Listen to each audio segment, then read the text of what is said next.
Good morning, everyone. Today's the last week of summer school, and we're going to cover banking and loans today. Banking and loans are really important because as Americans, we tend to buy things we can't afford straight out with cash, like houses and cars. Banking and loans are really important to our economy because they also really rule our economy and how money flows. So this is an important subject, but it's going to be a dry one. So here we go with banking and loans. First thing we got to understand is interest. Interest is extra money that must be paid back when you take out a loan. It's also extra money that's paid to you when you invest. So when it comes to interest, you always want lower interest on loans. And when it comes to investments, you always want higher interest. Lower interest on loans means less money over the long run, and higher interest on investments means more money in the long run. Please make sure you watch the video, both videos on interest.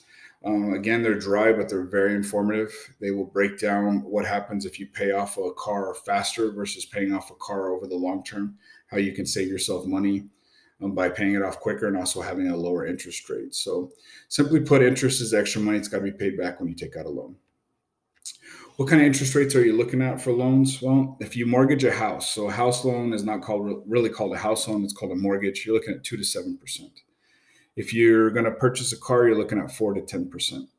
And for a student loan, you're looking at 3 to 8%. Now, the cool thing is mortgage rates are the lowest they've been in our history. So you guys can probably get a mortgage rate these days for 5-6%. I would think at the most. I would think most of you guys would not be in the 7% range.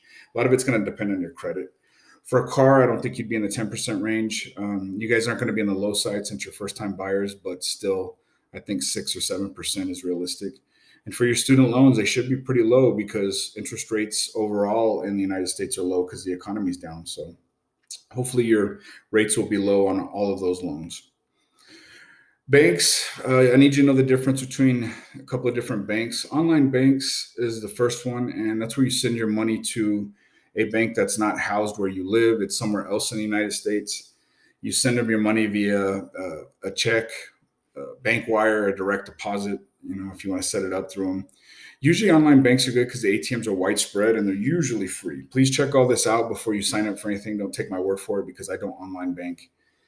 But still, usually the fees associated with ATMs are eliminated because the online banks want to give you an incentive to come over to them from your local bank. In addition, usually fees associated with the banking accounts, checking and savings, for example, are lower, and the interest rates for those accounts are higher. So less fees and usually higher interest rates when you save with them.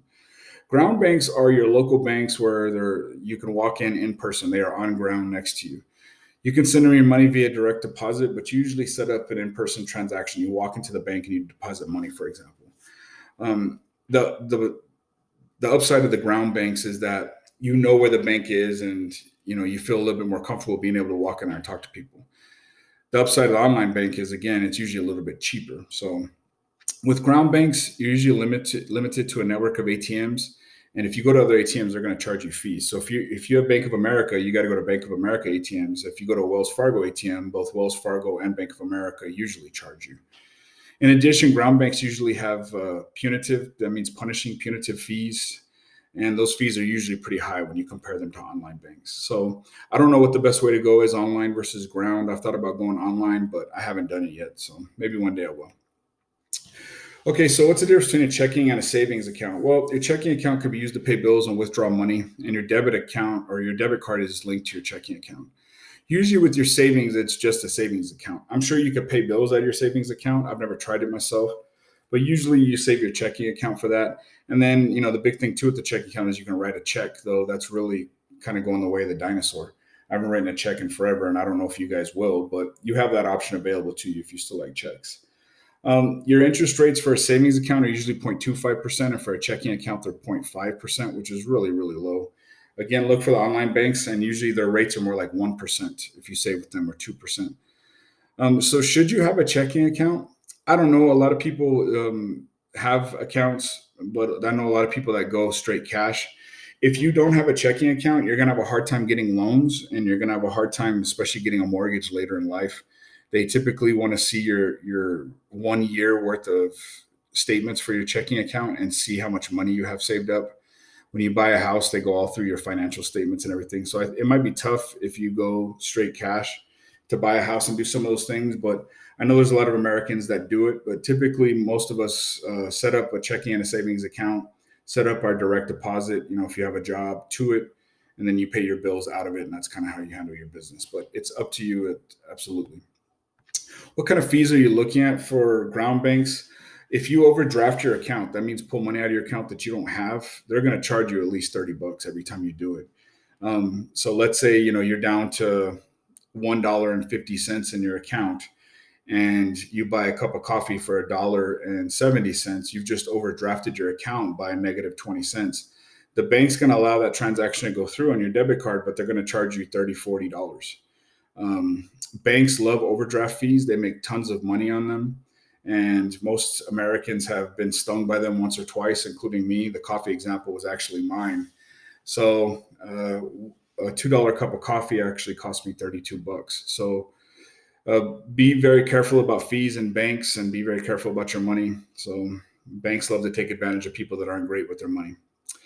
These fees vary by bank, so make sure you really ask carefully what kind of fees you're looking at. A lot of times what banks will have is they'll say that you have to pay $10 a month to have a checking account with them. They'll pull $10 every month out of your checking account, or they'll make you have a minimum balance in your checking account, say $500 or something like that. So try and find a bank account, or I guess a bank and checking account that has low minimums, low fees, and their punitive fees like overdraft fees and stuff like that are not too bad. All right. That wraps up our lesson for today. Please watch the videos. There's really good information in the videos. I noticed a lot of you guys, about half you guys were not watching the videos. So I'm going to ask you to take a picture of your notes and send it to me, and I'm going to make that an extra assignment this week. For those of you that are already taking notes on everything like I asked you to, including this video, you're fine. All you got to do is just now take a picture of it and send it to me. So if you type out your notes, and just send that document to me as well. We will meet Tuesday and Wednesday at either 9:15 or 11:15. This is the last week, so please make sure that you get caught up. If you have any questions, if things are confusing, I know economics is a difficult subject. We can meet via Google Meet if you don't want to ask some questions in front of everybody, or you can email me, and either way, I'd like to help you out if you need help. So bless all of you guys. Have a wonderful day and take care. I'll see you next time.